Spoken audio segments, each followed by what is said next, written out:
Hong Kongers are voting today for the Legislative Council, just 10 days after the devastating Tai Po fire, which stunned the city. About 4.1 million people are eligible to vote, and over 600 polling stations have been set up. Voter turnout is currently about 25%, compared with about 30% during the last election.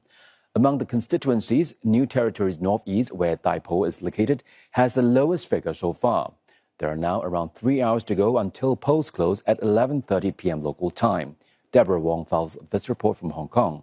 Some of the identities of the Tai Po residents have been obscured as requested. As Hong Kong goes to the polls, the city's chief executive pledged he will roll out a bill to support victims of the Wong Fook Court fire and help them rebuild after the tragedy. He spoke to the media after voting and stressed that it was important for Hong Kongers to come out and vote after the fire. 立法會好多權力，我哋一定要同立法會合作，例如審批撥款啦、制定新嘅法例等等，大家一齊將我哋喺現有制度嘅一啲漏洞去填補阻塞，鞏固我哋嘅整體城市更安全，讓市民生活得更安心。所以今次係我哋一定係要所有選民都今日出嚟投票。 And to encourage residents to vote, the government has provided free transport polling stations and extended voting hours. It decided to proceed with holding the election as originally scheduled. Campaigning was halted after the fire, and in the final days of the polls, candidates sharpened their focus, calling for a review of fire safety, the blaze cutting across all levels of public discourse. It was a poignant sight as residents from the affected Wong Fook Court alighted from shuttle buses that brought them in from transitional housing flats to where they once lived barely 2 weeks ago. Wong Fook Court is right there, just across the road. Now you take a few steps here and you can immediately see a polling centre. Now this is one of 3 polling centres that had to be reallocated due to the blaze, and the devastating episode is still fresh on people's minds, on residents' minds, as they stream into the centre to cast their ballot. I've seen, while on the ground, several residents of the affected buildings coming down from government buses and greeting neighbours they have not seen since the fire, reuniting very briefly before parting again. 希望佢哋幫我哋諗咯。總之我就係想要翻我個屋企就得㗎啦。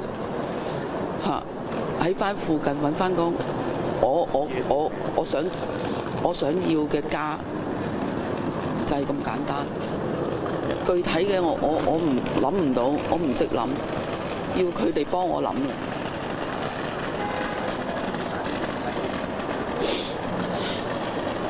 即係最希望嗰啲即係當選嗰啲議員啦，即係你都知黃豐縣界呢啲事發生，最好就盡量幫我哋黃豐縣啲居民咯。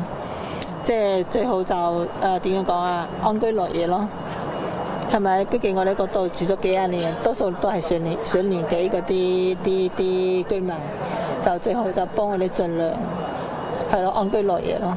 咁啊，係監督政府希望去查找個咩原因咯？究竟係咩事為有消火燭咯？仲有希望快啲重建咯，因為我仔都想住翻原位希望快啲重建，攞翻自己屋。佢啱啱舊年先買一層樓嘅，呢就400幾萬嚟嘅，咁啊燒到渣都冇就咁樣咯。佢希望重建咯佢想住翻原位重建。 Chief Executive John Lee had slammed criticism of government accountability in the incident, calling instead for the city to unite as he seeks stability in the new LegCo to drive reforms through. Deborah Wong, CNA, Hong Kong.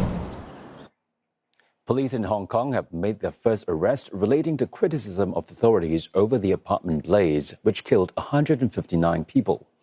The 71-year-old man is accused of posting social media messages with seditious intention.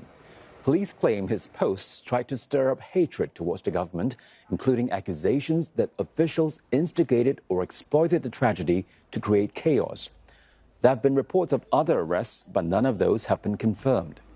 The fire broke out at Wong Fook Court housing complex and has fueled a wider debate about government accountability. Officials are warning people not to use the incident to undermine authorities.